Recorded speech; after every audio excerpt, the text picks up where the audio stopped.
Dennis and Terry are from the Justice for Housing Association Tenants campaign and have been campaigning on water charges, which is an issue that is really relevant to our members, both because of the implication for service charges and also because a lot of them are social housing tenants and residents. So why don't you tell us about the background to your campaign, Dennis, and you know why you feel it is relevant to housing association tenants and residents? Well, the background to the campaign started back in 2016, when a person from the Suffolk County Council took Suffolk to court over the water situation, and he actually won the case. Now, the following year, or almost immediately afterwards, the majority of social housing tenants and councils, I believe, decided that they would no longer stop the water rate in with the rent because they was as guilty as what Suffolk Council was. So you started paying your water rates direct to your water company. Now, that sounds great, but back in between 2001 and 2016, the housing associations and the local authorities was actually getting a discount from the local water companies, but was not passing that on to the residents, which they should have done. So therefore you was paying the full amount with no deduction whatsoever.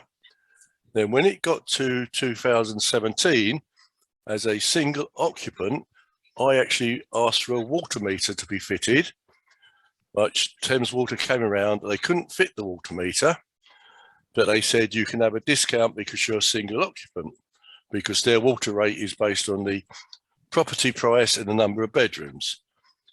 Now, even today, I am paying less per month for my water rate than the last time I was paying it in with my rent. And it's probably about £7 less. Now, from the campaigns that have gone on within Lambeth and Southwark and trying to communicate with people who've received money back off of the housing association, not housing, the local councils, they've actually getting 1,300, 1,400, which is a lot of money for elderly people or young families who have over the last 2 years had to be working from home, supporting their families inside the flats, heating the places up. Yeah, and it's really something that they should have now. Now, I've raised this situation once Lambeth Council declared it on June the 6th in the local South London press. At the end of the article in the South London press, because they contacted Metropolitan Housing Association, Metropolitan Housing Association put their hands up and said, oh yes, we will reimburse people on the St Martin's estate. Now, I'm not sure whether they're going to reimburse all Metropolitan tenants throughout the borough or in different boroughs, because they've not sent out any correspondence as of yet on how much they're likely to be paying us back. All they keep on saying is, yes, you will hear. Yes, you will hear. Now, it's over 6 months now since they actually said they was going to reimburse their tenants. Yeah, and it's a long time, 6 months. Then when you try to get through and talk to someone, they'll turn around and say, well, it'll go into your rent account, which sounds great.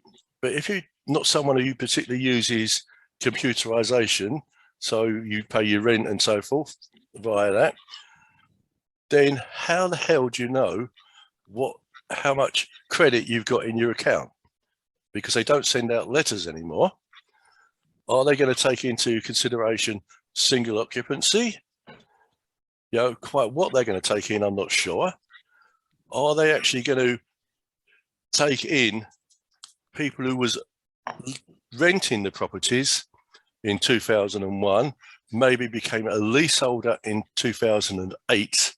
Well, they should be entitled to that amount of money back before they became a leaseholder. Yeah, but they're not actually indicating any of that specific lines whatsoever. And if they follow what I know Lambeth did, it's the person or the tenants that have to log in and make a claim on the website. Now, if you're not a silver surfer, and I'm not, and you can't use it, you can't really log in to do anything like that and make a claim and get your money back. Now, I believe that what it should do is the local authorities and the housing associations have all the records of people who transferred from one building to another building, to a different council or whatever, and they should actually trace them. But they say, no, they can't do that because it's against the law. Now, I can't see how that's against the law.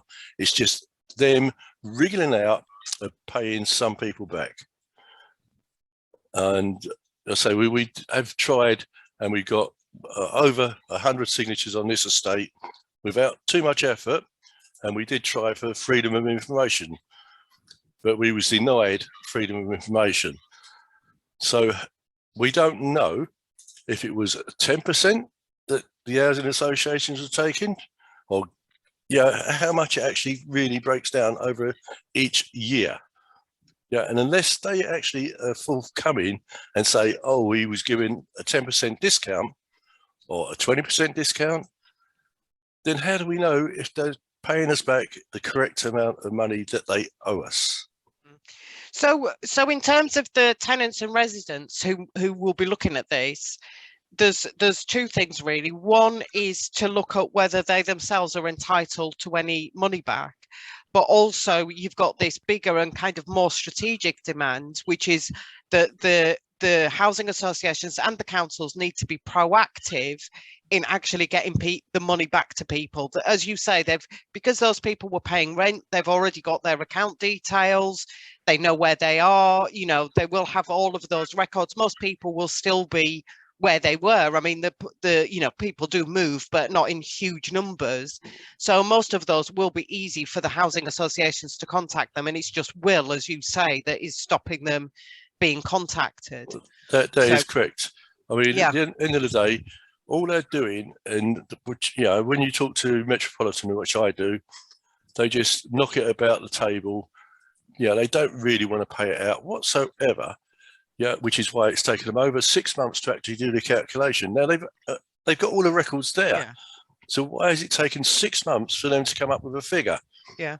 Now they say it's taken them longer because they haven't got the staff like the local councils have, which I find quite amazing and shocking. Because they could use some of the extra money that they've been raking in to hire some extra staff, because otherwise, where has all this money gone? Well, it's.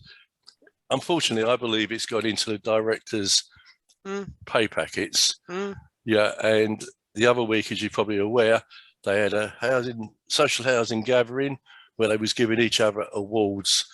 And why can they give awards when they're robbing their residents? Yeah. Because that is really what they've done. They have robbed the residents since 2001 to 2016. Now, you rightly asked the question, how would a person know if they was entitled to make a claim? Now, the easy example is if you ever paid your water rate with your rent between the years of 2001, 2016, and then it suddenly stopped and you was told to start paying the water company direct, 2016, 2017, then you're probably entitled to make a claim and get some money back. That's really helpful. That's a really good guide for people. So thanks for that, Dennis. Terry, you were going to add some more in because obviously this has got a much bigger resonance. I mean, this will be happening. You've looked at London in particular, but it will be happening in other areas as well. Well, certainly it's been happening in the London area. We've had a number of council, basically money was taken between 2001 and 2016. Both the local authorities and the housing association have been very reluctant to pay out any money, and slowly, one by one, the local authorities are starting to pay out. Now we've got the housing association starting to pay out, but they're extremely reluctant to do so. We assume that similar schemes operated in the rest of the country, but we don't really know the full extent of that. The housing associations and the local authorities aren't exactly advertising the matter. They're sort of letting sleeping dogs lie, really, as far as that's concerned.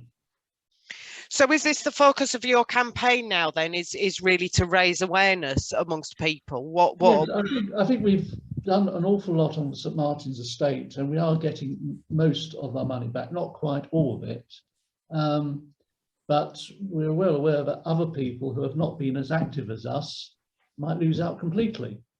Whereas in our case, those tenants who have moved on to other places might lose out, but at least those who are still residents will actually get some money back. And once people are in the position, I mean, Dennis has given a really nice, simple kind of checklist there that people can use and sort of say, yes, this applies to me, tick, tick, tick, right, I want to look at making a claim. What would people do? What would be the next stage for people? I think they should contact whoever they pay their rent to, which is either the local authority or the housing association, and ask for the money back. They'll probably get kicked back, but at least they've put in their claim. And the important thing is, they referred to the law earlier, is the sooner you put in the claim, once you are aware that you have a claim, then you're better. And as long as you keep a record of that correspondence, then you'll probably be okay.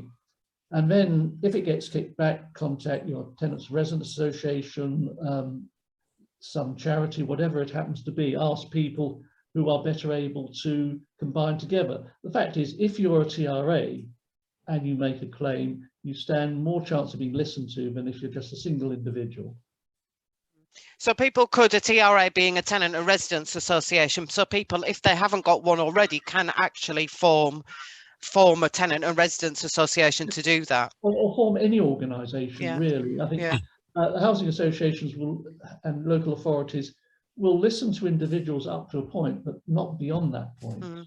Whereas if they've got an organisation which purports to represent all the residents on an estate, then they'll pay more attention. Yeah. It still could be a battle, but a battle do stand a chance of winning. Yeah.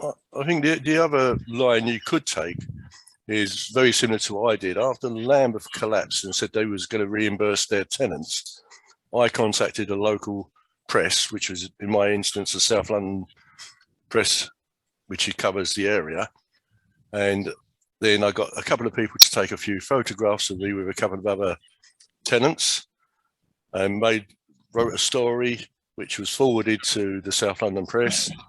They then took it up, and because they got more power than a single individual phoning up the local the housing associations, they actually got the response from Metropolitan. Yes, we do owe the tenants on St Martin's money back. Yeah.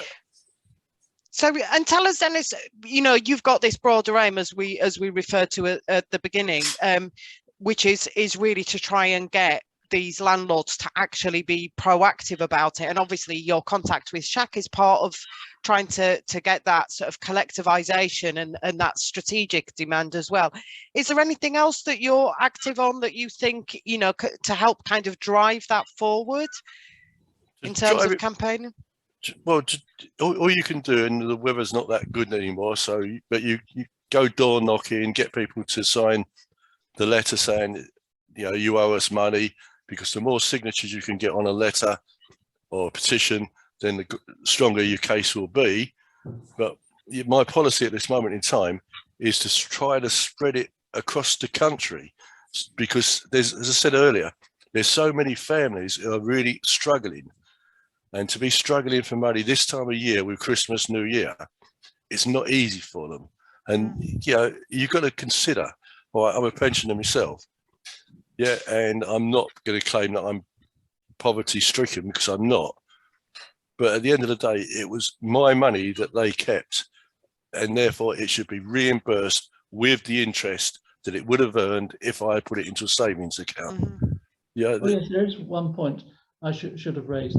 A decisive point in our victory, relative victory in Lambeth, is the fact that Lambeth Council themselves keeled over and decided to reimburse their tenants. And we were able then to tell the housing associations, well, look, Lambeth Council is reimbursing tenants, why aren't you?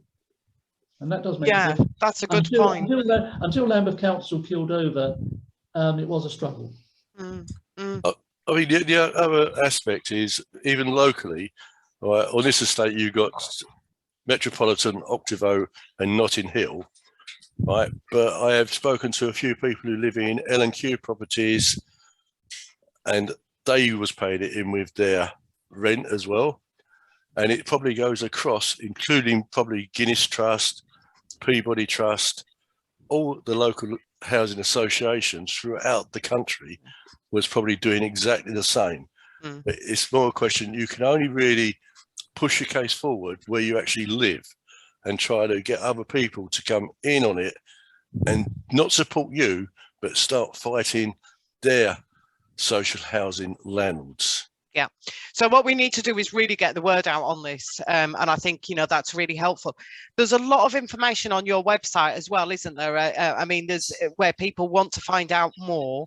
And you also talked about you've got a template letter. Is that right, that people can use? I believe so. Yes, I'm Yeah. just looking around over my shoulder for Jab. Have we got a template letter on the website? Yes, we have, yes. Yeah, yeah, good stuff. So people can go onto your website. We will put the website details up at the end. Can go onto your website and have a look and download the template letter and really start getting the claims in. And hopefully we can also get a bit more publicity for this. I think that's been really useful. Is there anything else that you wanted to add before we just wrap up? I say within the London area under Thames Water, to my knowledge, Kingston have actually started paying back or paid back their tenants. Lewisham have, Southwark have, and Lambeth have. I believe they're all Labour-controlled councils. Now, Not Kingston, I think. Not Kingston. So that's what, Liberal? I believe so, yeah.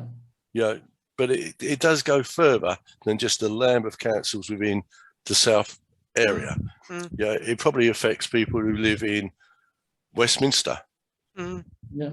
Yeah, and they have every right to get their money back as well as anybody else. Yeah, yeah. Even though they live in a posh part of London.